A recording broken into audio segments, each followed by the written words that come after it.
buenos días. En nombre del doctor Raúl Contreras Bustamante, director de la Facultad de Derecho, y del doctor Tito Armando Granados Carrión, jefe de nuestra división de Universidad Abierta, les damos la bienvenida a la presente conferencia que se titula Las pruebas en el derecho penal, la cual será impartida por la especialista Carla Ivonne Vázquez Barrera. La maestra es licenciada en Derecho y especialista en Derecho Penal por la División de Estudios de Posgrado de la Facultad de Derecho de la UNAM. Es docente certificada por la Secretaría Técnica del Consejo de Coordinación para la Implementación del Sistema de Justicia Penal. Cuenta con un diplomado en Derechos Fundamentales y Globalización por la Universidad Complutense de Madrid, España.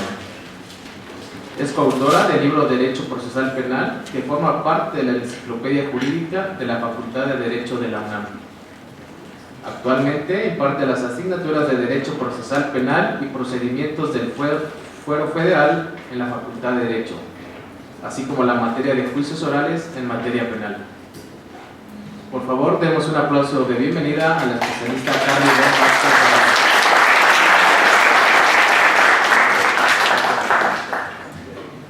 Muy buenos días a todos. La verdad es que agradezco mucho el espacio brindado en la facultad, precisamente para poder hacer este tipo de eventos. Agradezco al doctor Raúl Contreras Bustamante, director de nuestra facultad, al doctor Víctor Manuel Garay Garzón, secretario general, y al doctor Armando Granados Carrión, el cual fue mi maestro, por supuesto ahora mi jefe, y con quien me une una gran amistad ya de muchos años.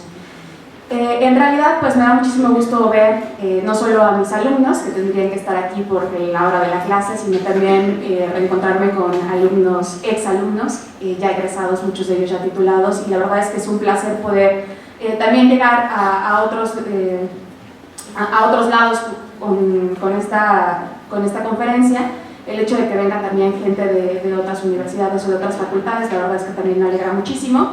Y bueno, pues en realidad vamos a entrar al tema del cual se pretende hablar durante toda esta conferencia, que son las pruebas en materia penal. Ustedes saben que a partir de la reforma del 18 de junio del 2008 hubo un cambio en la estructura del sistema mixto al sistema penal acusatorio, y que eso dio pauta a que se diera posteriormente un Código Nacional de Procedimientos Penales el 5 de marzo del 2014, y que posteriormente se empezó justamente a implementar en cada uno de los estados a nivel federal. En el caso de la Ciudad de México, este sistema llegó a partir de 2016, y de conformidad con el artículo transitorio quinto de la reforma constitucional del 18 de junio, pues había dos partes o dos panoramas. La primera de ellas decía que todos los procedimientos iniciados anteriormente, antes de la reforma constitucional, tenían que cerrar con las reglas que estaban previstos en ese momento, es decir, con el sistema mixto, algunos autores llaman inquisitivo.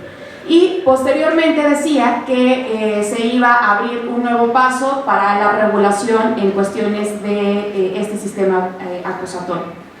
Lo principal o el cambio fundamental que tuvo este sistema es justamente en la parte de las pruebas. ¿Cómo se debe valorar? ¿En qué momento? ¿Y cuál sería la diferencia? Tendríamos que partir entonces desde un punto de vista de qué se debe entender por prueba. Y el Código Nacional establece o hace tres diferenciaciones respecto a lo que se debe entender por medio de prueba, dato de prueba y por prueba.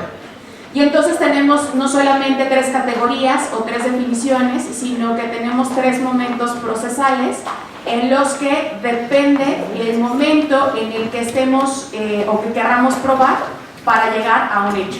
Es decir, en el momento en el que tenemos un hecho que la ley señala como delito y la probabilidad de que una persona lo cometió o de que participó en su comisión, entonces el Ministerio Público va a decidir abrir una carpeta de investigación.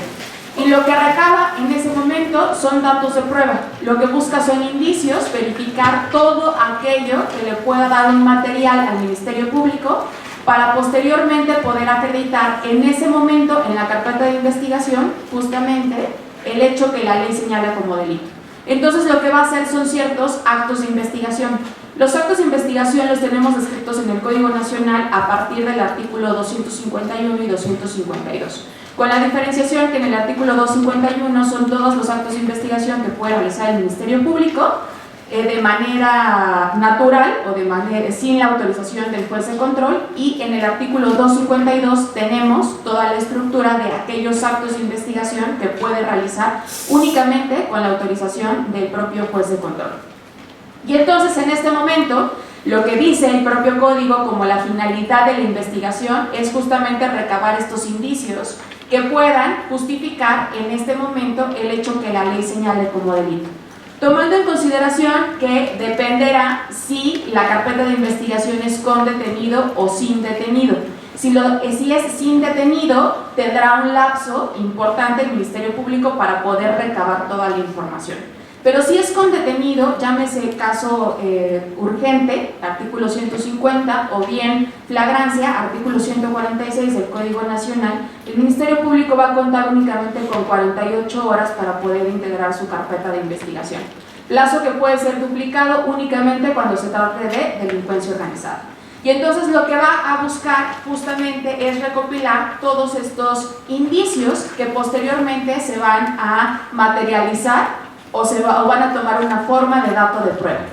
En un primer momento, cuando el Ministerio Público busca acreditar estos hechos, lo que va a señalar o lo que va a tratar de justificar con el juez de control en un primer momento es, si fuera con detenido, calificar la legalidad de la detención y posteriormente formular su imputación. Y la formulación de la imputación tiene una estructura importante, porque la formulación de la imputación tiene que ver respecto a los hechos narrados, que de dónde va a sacar esos hechos, de las propias entrevistas, de todo aquello que justamente le den todas las partes, es decir, las víctimas, los ofendidos, los testigos, las periciales, y va a hacer toda una narración. Con posterioridad va a dar una clasificación jurídica que en ese momento es simplemente aquella adecuación de la conducta a un tipo legal. Esto se traduce en la tipicidad y entonces tiene que decir que se actualizan artículos. Pensemos, por ejemplo, el 123 en relación al 138 del Código Penal para la Ciudad de México, que sería un homicidio calificado, y entonces tendría que dar toda la clasificación. Tendría que decir que fue de acción, artículo 15, que fue instantáneo, artículo 17, fracción primera, que fue doloso porque fue calificado, y tendría que señalar que es el artículo 18 en cuanto al dolo directo, tendría que especificar el grado de participación, si fue por sí, si fue conjuntamente, al artículo 22, y posteriormente tendría que señalar cómo está sancionado justamente este tipo. Y entonces ya tendría que hacer una sumatoria y decir, bueno, el homicidio calificado tiene una penalidad de 30 a 50 o de 20 a 50 años. Entonces lo que está haciendo es justamente justificar los hechos, dándole la clasificación, y posteriormente lo que va a hacer también es señalar cuáles son los datos de prueba que en ese momento tiene para poder acreditar ese hecho. Estos datos no solamente se van a utilizar entonces en calificar la legalidad de la detención en cuanto a la formulación de la imputación, sino que le darán los elementos justamente para que el juez de control pueda vincular o no a proceso a una persona. Y entonces aquí tenemos únicamente el uso de datos para acreditar ciertos hechos. ¿Qué es lo que sucede? Que en ese momento lo único que va a hacer el juez de control es poder verificar si existen elementos para vincular o no a una persona a proceso. No está valorando ningún tipo de esos datos, lo único que está viendo es la enunciación de los mismos.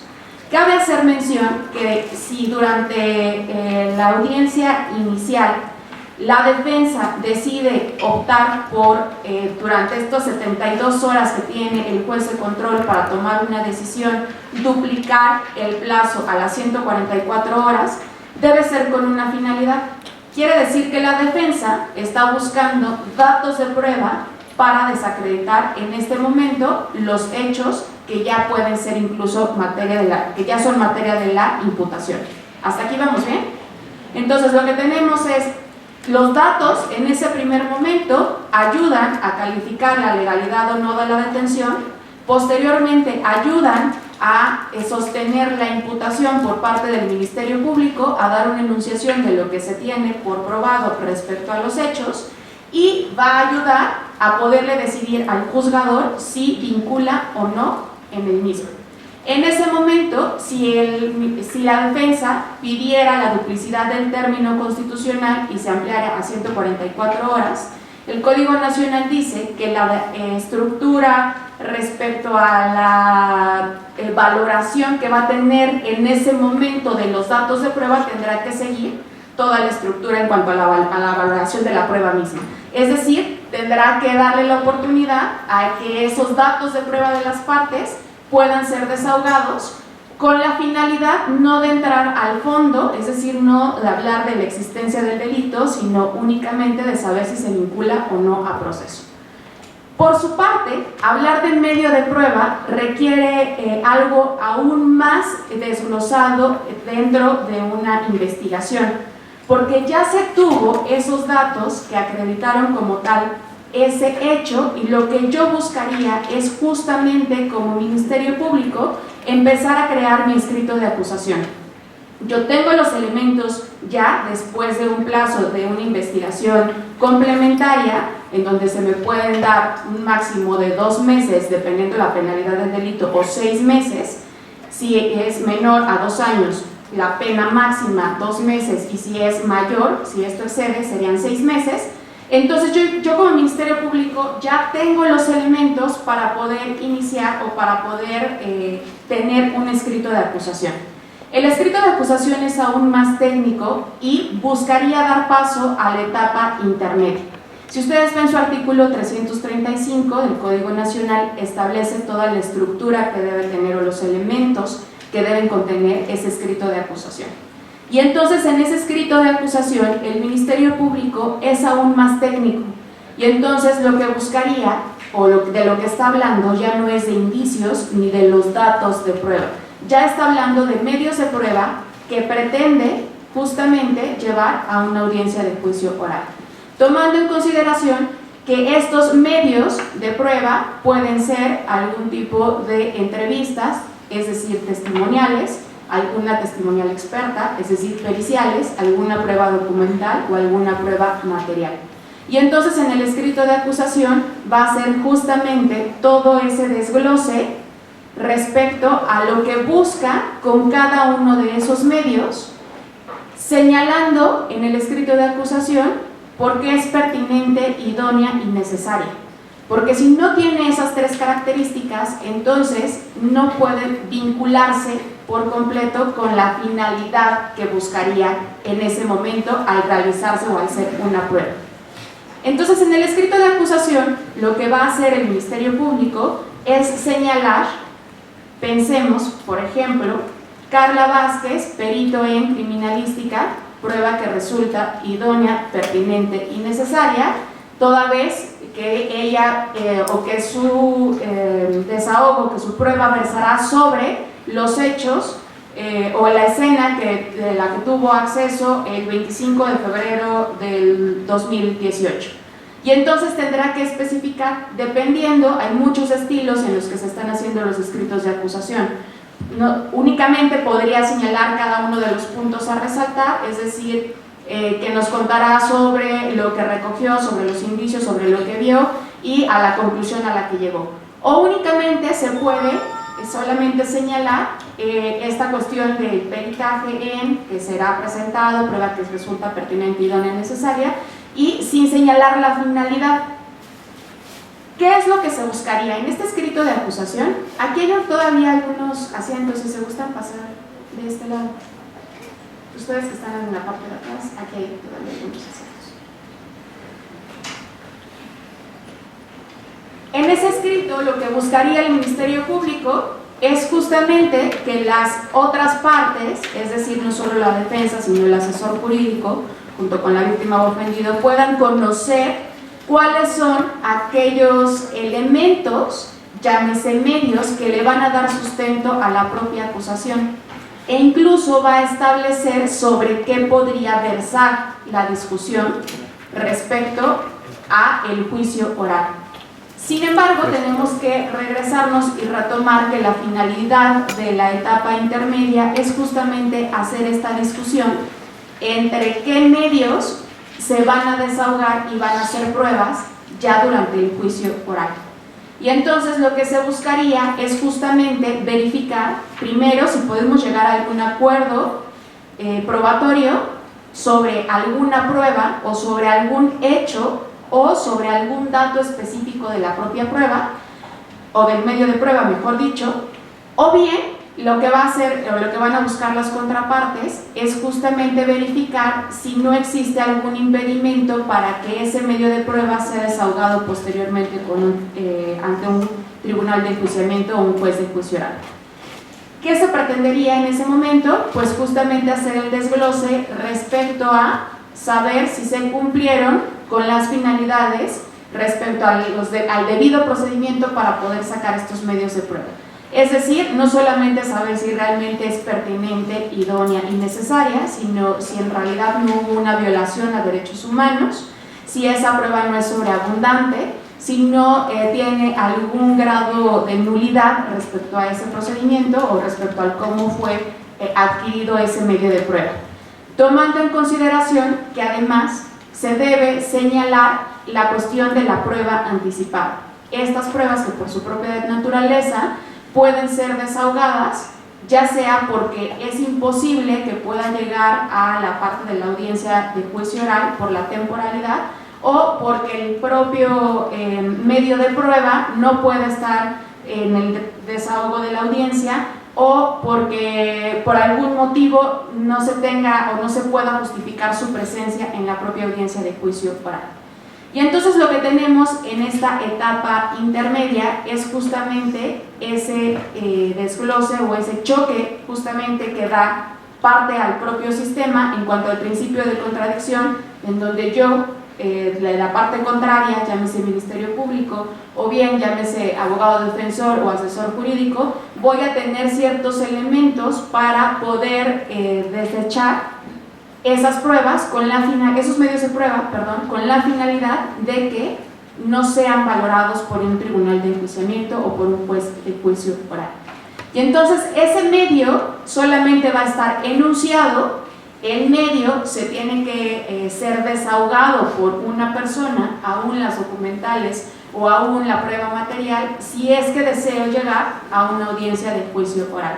Si no, por su propia naturaleza, pensemos por ejemplo en el caso de las documentales públicas, pues únicamente puede llegarse a un acuerdo probatorio porque no vamos a atacar como tal el contenido de ese documento. Llámese un acta de nacimiento, por ejemplo, un acta de defunción, no estamos en contradicción de que si existió o no la persona, lo que queremos discutir es otra cuestión que no es la existencia. Porque jurídicamente existió, jurídicamente ya no existe, puesto que fue privada de su vida. Entonces lo que se está buscando en esta etapa intermedia es justamente hacer un desglose entre lo que sí debe pasar y lo que no. Les pongo por ejemplo el caso Rubí. Si ustedes ven la audiencia, independientemente de que se haya llevado con las reglas del sistema procesal del estado de Chihuahua, lo que se buscaba es, si ustedes ponen audiencia intermedia, van a ver la enunciación de todos los medios de prueba que tenía el Ministerio Público. Y entre ellos había una serie fotográfica que había tomado un perito en fotografía del lugar y de las condiciones en las que se había encontrado el cuerpo. La serie fotográfica tenía un contenido de 180 pruebas. Entonces, tendríamos que pensar también, como ministerios públicos, lo que queremos acreditar o lo que queremos mostrar justamente al juzgador con toda la serie fotográfica. ¿Cuál sería en ese momento el propósito del Ministerio Público al mostrar? Pues no solamente el cómo habían encontrado el cuerpo, sino las condiciones en las que se había dado y que por supuesto quería crear un efecto en el juzgador.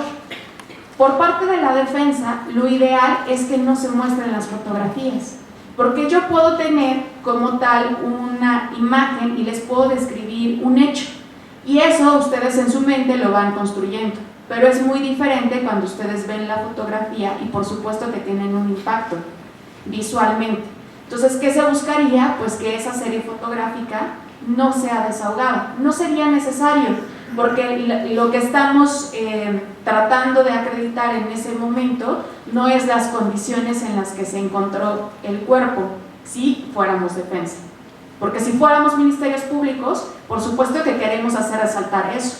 Toda vez que si queremos acreditar un delito de feminicidio y el delito de feminicidio establece dentro de su estructura que debe ser el cuerpo expuesto, entonces lo que nosotros buscamos es que efectivamente salgan las fotografías y pueda verse en las condiciones en las que estaba. Como justamente este choque lo vamos a tener con el juez de control, se supone que el tribunal de enjuiciamiento o el juez de juicio oral que conozca con posterioridad el caso no tendría que conocer esa información, solamente a él le va a llegar como un resumen específico de lo que el punto en el cual se va a versar el juicio, que en este caso puede ser la existencia del delito, o bien puede ser que estemos todos de acuerdo en que efectivamente hubo delito, pero en lo que no estamos de acuerdo es en la responsabilidad penal.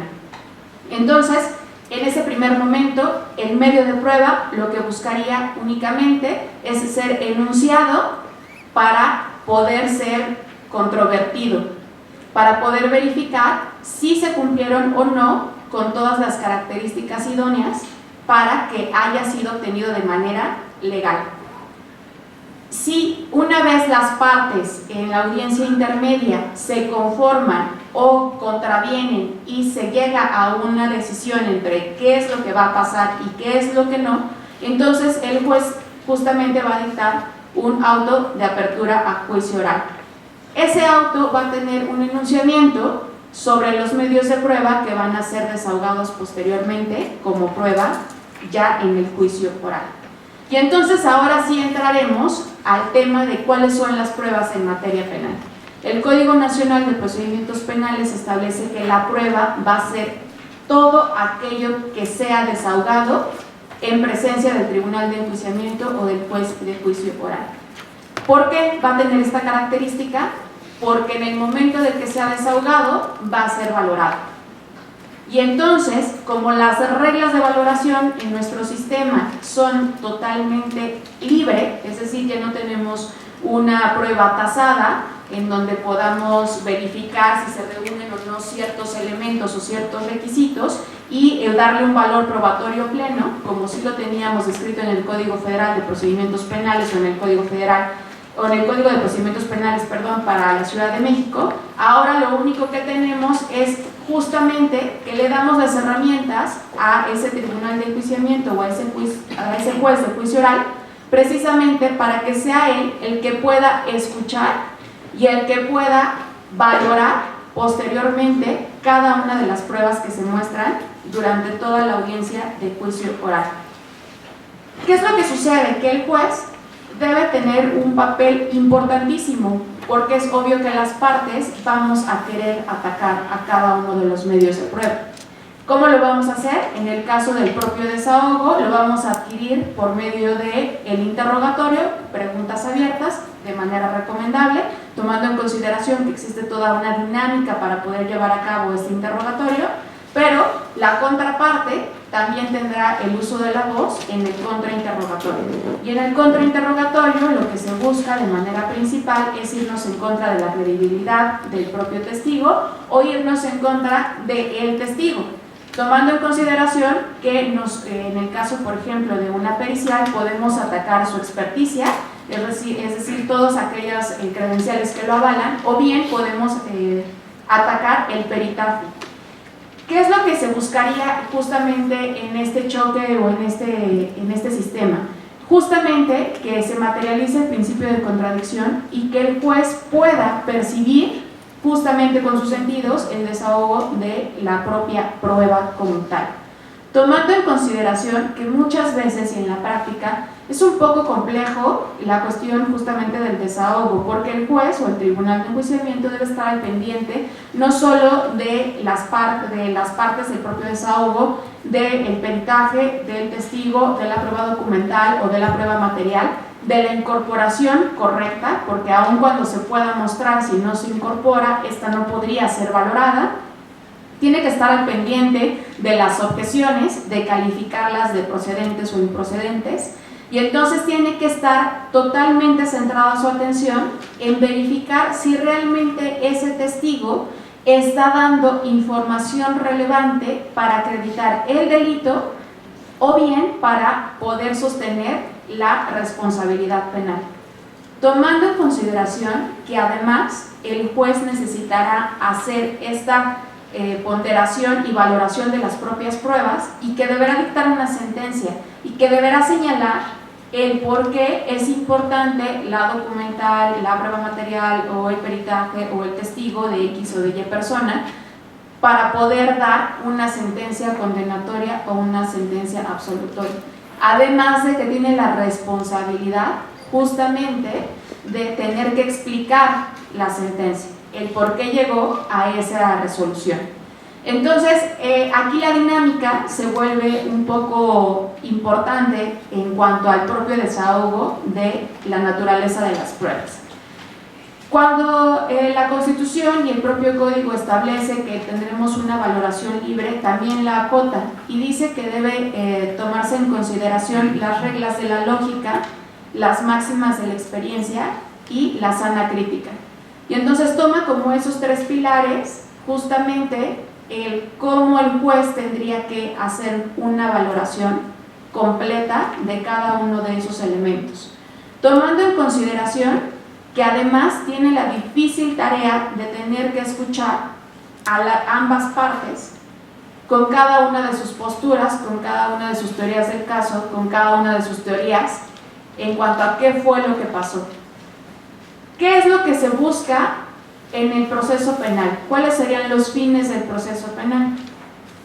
Bueno, pues son muy fáciles: el esclarecimiento de los hechos, que el culpable no quede impune, la protección al inocente y la reparación del daño. Y entonces, para poder llegar justamente en cuanto a la reparación del daño de una afectación a una víctima, lo primero que tengo que hacer es esclarecer esos hechos. Y entonces, en un fin ideal, lo que buscaría el derecho penal es llegar a la verdad histórica. ¿Qué fue lo que realmente sucedió? Y lo que muchas veces se discute justamente en una audiencia de juicio oral es una verdad jurídica respecto a que esos hechos tuvieron que darse bajo un contexto legal o bien de manera ilegal, y es por tanto que se comete como tal un delito. Entonces, el punto principal en cuanto a las pruebas no solamente es el desahogo, sino que ese desahogo va justamente sujeto a la valoración de un juez. El juez tendría que señalar cuál es el peso de cada una de las pruebas, articular, hacer justamente un esbozo respecto a cómo se acreditó el delito y cómo justamente al momento de acreditarlo tengo la responsabilidad penal de Carla Vázquez, y entonces poder dictar una sentencia condenatoria. Y si no lo hace, las propias reglas, el propio sistema en derecho penal dice que ante la duda, ¿qué es lo que debe hacer? Absolver. Es decir, la carga completa de justamente la acusación es de las personas que acusan, valga la redundancia, respecto a que puede ser el Ministerio Público o, en dado caso de que llegase a ser fructífero, una acción penal privada. Sin embargo, si esos, como ellos tienen como tal la carga de la prueba, si todas las pruebas no son suficientes y generan una duda al tribunal, lo que debería hacer por completo es absolver. Y entonces, aquí tenemos una cuestión en cuanto a si ya no tenemos una prueba calificada, una prueba tasada, mejor dicho, con ciertos requisitos, entonces ¿a qué se tiene que ajustar justamente el juzgador al darle una valoración a cada uno de estos elementos? Porque justamente la naturaleza del juicio es verificar qué es lo que se tiene y llegar a una decisión. Como un poco esta cuestión de las premisas mayores, premisa mayor, premisa menor y la conclusión, Sin embargo, si todo fuera una regla, pues entonces no necesitaríamos el juzgador, porque lo único que tendríamos que hacer es añadir el tipo, ver la conducta, verificar que efectivamente se cumpla con la tipicidad y entonces tendríamos una sanción. Sin embargo, es más complejo precisamente porque no se puede cerrar a un silogismo jurídico, sino que tiene que haber esa participación completa de cada una de las partes. Y entonces tendríamos que verificar cuáles son las reglas para el propio desahogo de la prueba. ¿Qué tendría yo que buscar en consideración precisamente para demostrar al juez que esa prueba sí es idónea, sí es pertinente y sí es necesaria para acreditar ciertos hechos? Tomando en consideración que además de quién depende que el propio testigo experto o el propio testigo de hechos dé la información. ¿De quién dependería? Pues de las partes, porque precisamente por eso necesito el interrogatorio para poder sacar toda la información que sabe el propio testigo. El problema es que podemos tener en la carpeta de investigación, por ejemplo, unas muy buenas entrevistas, podemos tener incluso una buena estrategia por unos buenos testigos, pero en el momento de llevar la audiencia de juicio oral, pues quiere decir que la audiencia no se está llevando a las 2 semanas del hecho, que ha pasado incluso un año, que han pasado 6 meses, que han pasado 3 meses y que además tenemos una presión social en donde está un tribunal observando lo que tú estás haciendo, en donde están las partes, en donde incluso hay algunos tribunales que le piden al testigo que justamente su contestación se lo haga directamente a la parte del tribunal y que no mire al abogado. Y entonces eso corta un poco la comunicación. Lo que se buscaría es que justamente el testigo tuviera cierto desenvolvimiento en la audiencia. El punto es que primero se tendría que leer esta cuestión de dar un testimonio falso, es decir, una declaración, estoy olvidando ahorita el delito, una falsedad en declaración ante autoridad judicial, porque justamente se le lee ese artículo y además se le protesta para que se conduzca con verdad. Quiere decir que él ya va a saber que cualquier cosa que no diga de manera correcta o que pueda falsear va a tener, obviamente, es constitutivo de un delito. Y además que tiene toda la presión porque está viendo al ya acusado, está viendo a la víctima o al ofendido y entonces entra en esa dinámica. Y por supuesto que somos seres humanos y tenemos ciertas reacciones al momento de tener esta presión social, porque además estamos siendo videograbados, porque además vamos a hacer en el lado del interrogatorio, pues sabemos que el abogado, el Ministerio Público va a estar de nuestra parte, pero también sabemos que nuestro dicho se va a sujetar justamente a las reglas del contrainterrogatorio. Y entonces en ese momento, esa entrevista que habíamos tenido como Ministerios Públicos, que era muy buena, y ese desenvolvimiento que teníamos por parte del testigo, realmente llega a un punto en el que ya no se vuelve tan dinámico y ya no se vuelve tan fuerte como para poder acreditar ese hecho. Y entonces el propio testigo puede olvidar la información, puede decir que no lo recuerda, puede decir, tratar de justificarse o de cambiar incluso justamente su dicho. Y entonces tenemos ciertas herramientas de litigación para poder rescatar esta cuestión y al momento de atraer su entrevista y hacerle recordar, porque vamos a tomar en consideración que el juez o el tribunal de enjuiciamiento sabe que no se está llevando todo de manera continua como para que él pueda recordar de manera inmediata. Pero también, del otro lado, la contraparte sabe justamente y va a estar muy al pendiente de todo lo que dice el testigo para saber si va a incorporar nueva información o bien si lo que está haciendo es justamente contradiciéndose. Y entonces también tengo ciertas herramientas para poder evidenciar esa contradicción. Y entonces lo que se buscaría justamente es entrar en esta dinámica. Hablarlo o platicarlo es muy sencillo, sin embargo, tomando en consideración que también los abogados, los jueces y todos estamos siendo videograbados en una audiencia de juicio oral, pues debemos tomar en consideración también la propia dinámica. en donde además sabemos que la contraparte puede estar objetando, claro, siempre de manera fundada y motivada del porqué de su objeción, pero que también busca un elemento principal con esa objeción. ¿Y cuál es? Sacarnos de nuestro ritmo, o el que nosotros como contraparte olvidemos lo que íbamos a preguntar, o que tengamos ciertas dudas y que entonces todo empiece a versar sobre calificar o no la objeción y dejemos atrás el punto principal, que es el testimonio del propio testigo. Tomando esto en consideración, hay diversos criterios sobre cómo se debe valorar una prueba. Si bien es cierto, debe tomarse en consideración lo que les había mencionado de las reglas de la lógica, las máximas de la experiencia y la sana crítica, empieza justamente a existir criterios en cuanto a tesis aisladas y jurisprudencia ya sobre qué es lo que puede hacer o no el propio juzgador. Pensemos que hemos tenido siempre la idea de que el juez es el perito de peritos, y lo es, en la parte jurídica lo es.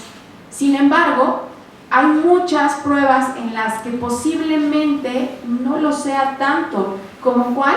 Pensemos una prueba científica, una prueba en materia de genética. ¿Qué es lo que se buscaría en el propio desahogo de las pruebas? Bueno, lo que yo busco es que ese perito, que es muy bueno en materia genética, tenga un sustento. Yo voy a darle credibilidad respecto a todos los estudios que él ha cursado, sobre toda la capacitación que ha tenido, pero también me interesa la metodología del dictamen y principalmente sus conclusiones.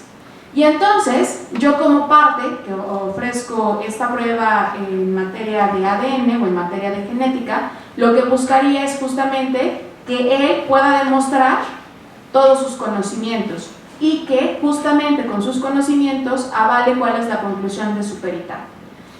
Sin embargo, también como una estrategia de la parte oferente, lo que voy a buscar es que todo ese tecnicismo que él puede saber y todos esos elementos médicos o en materia del genoma o en materia genética también los pueda comprender el juez.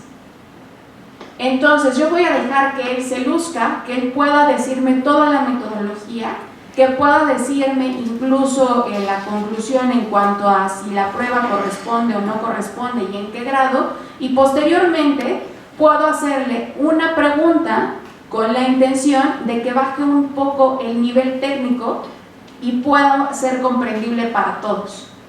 Seguramente en una cuestión de genética, pues todos me podrán decir, por supuesto que se puede llegar a un resultado de un 99.9%, ¿sí? Pero el otro 0.1% es justamente una variable que puede ayudar a la contraparte. ¿Qué es lo que pasaría? Que en el propio desahogo, al momento de hablar del ADN mitocondrial y de la división del ADN y de todo el método, pues seguramente en un punto a todos los que están escuchando esa forma tan técnica, incluido el propio tribunal, pues no va a entender ciertos elementos.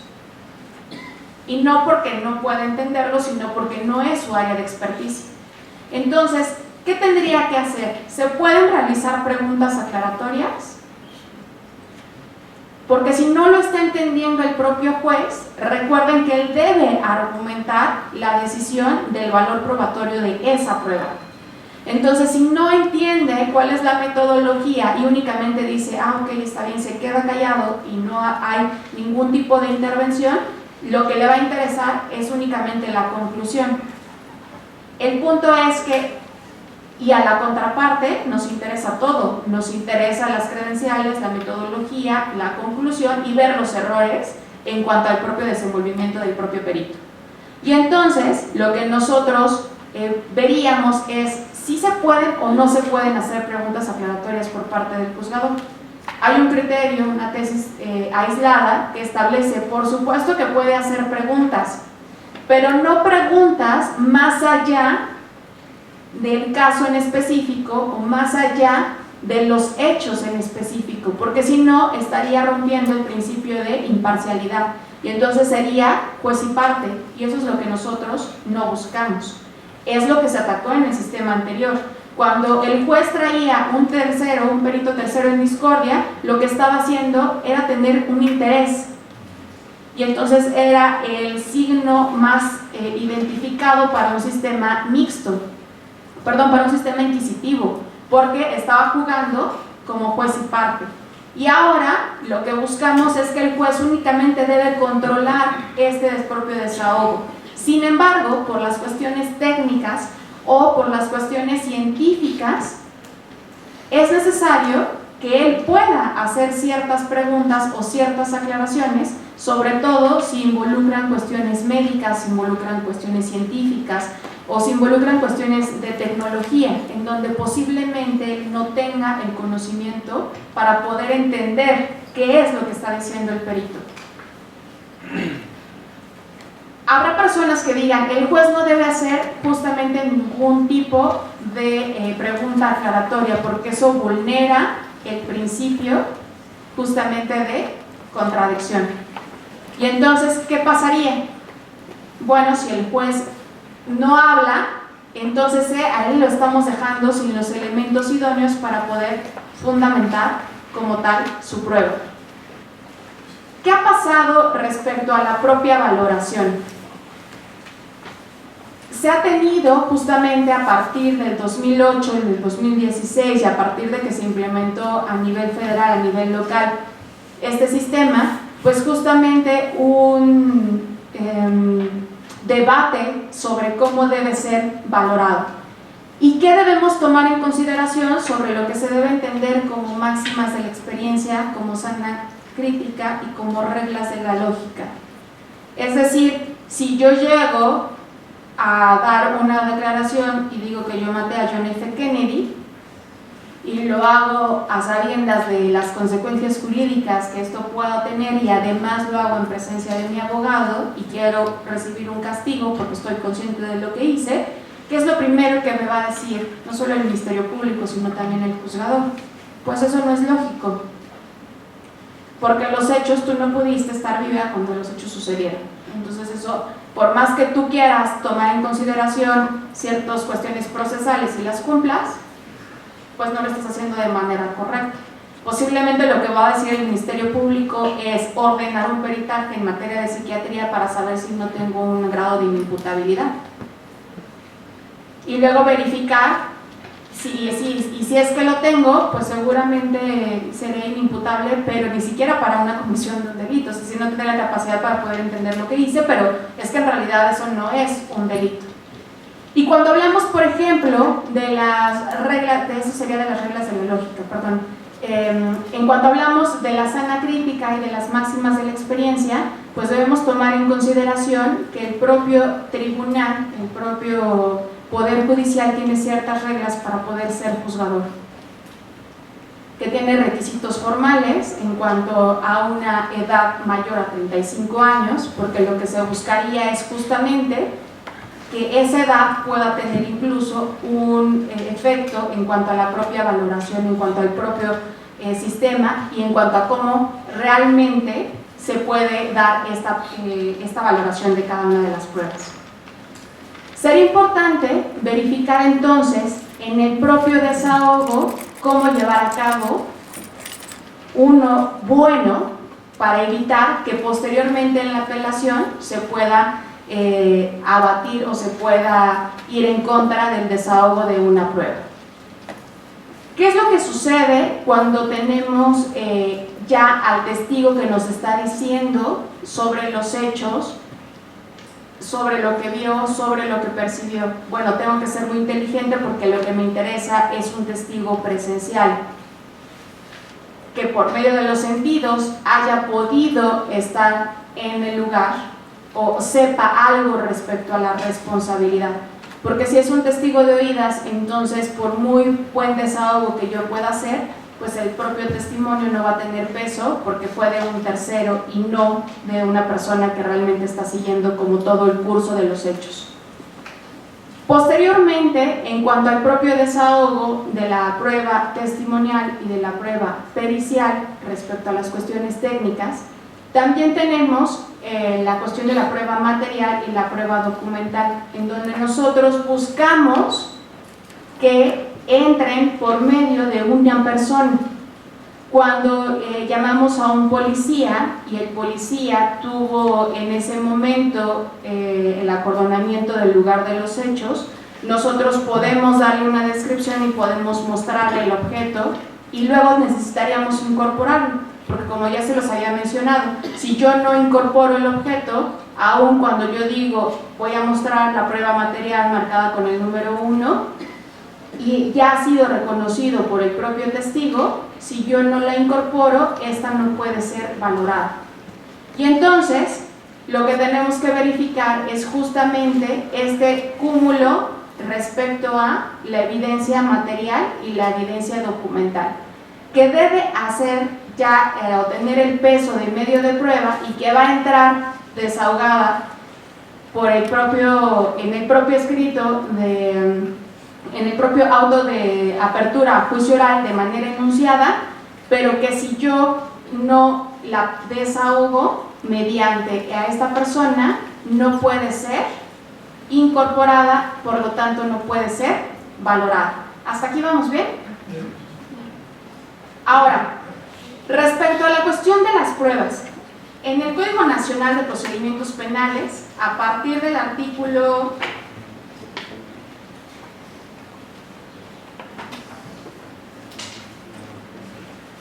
356 nos habla sobre las disposiciones generales de la prueba. Es decir, si se dan cuenta, en cuanto a la propia estructura, está ya dentro de toda la estructura del juicio, del propio desahogo del juicio oral.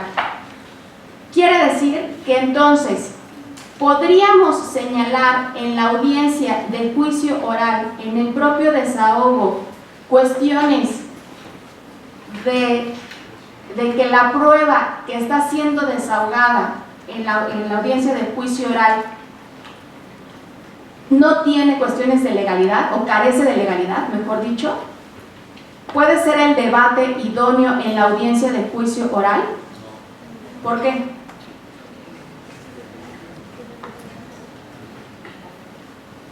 ¿Por qué no podría?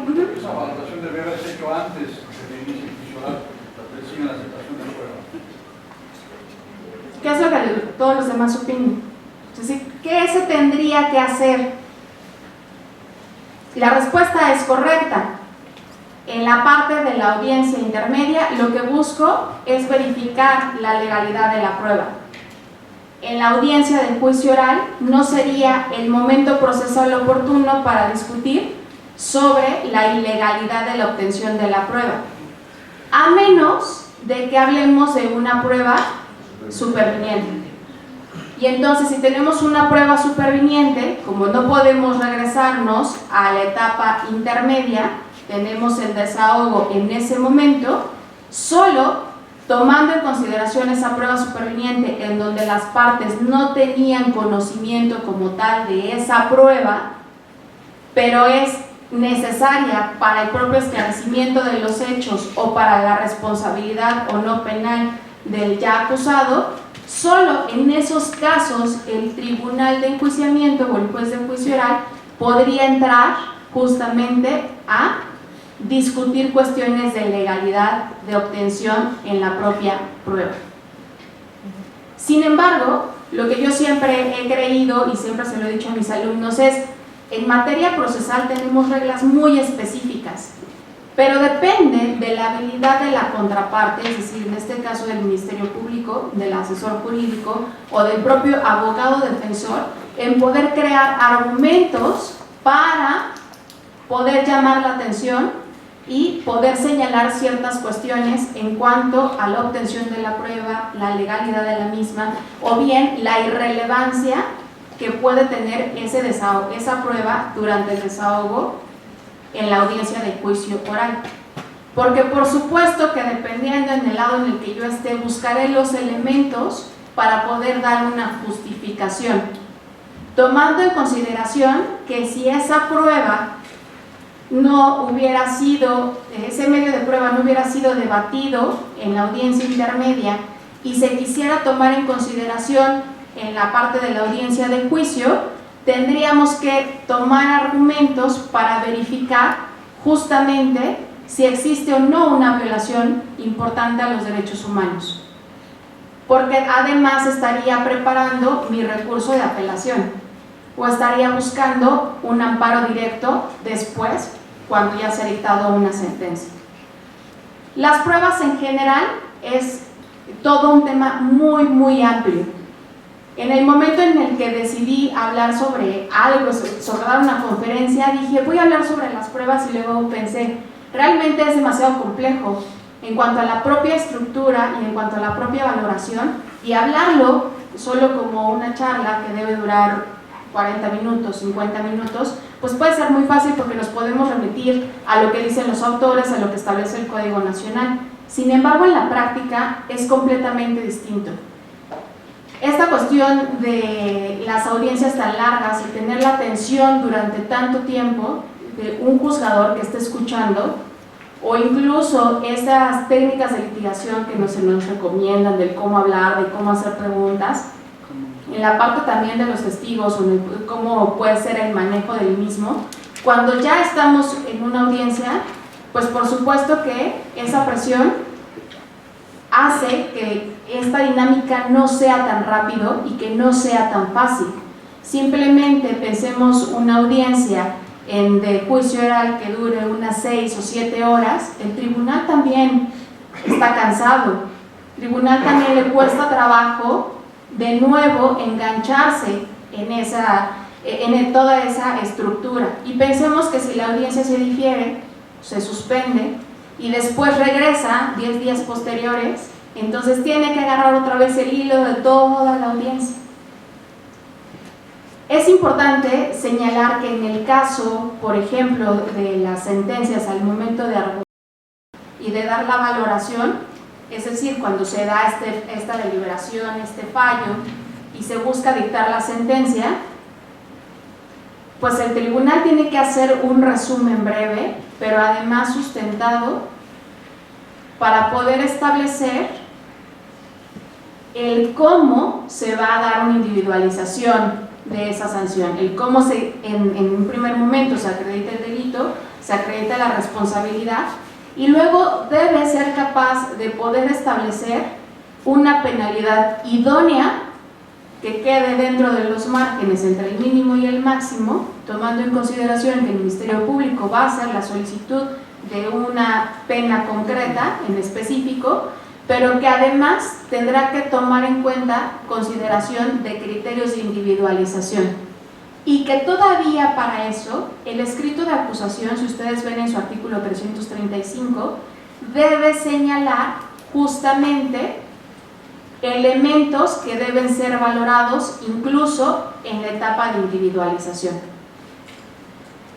En general, el sistema ha ayudado muchísimo a que justamente se pueda dar un juego o un manejo sobre qué es lo que va a pasar.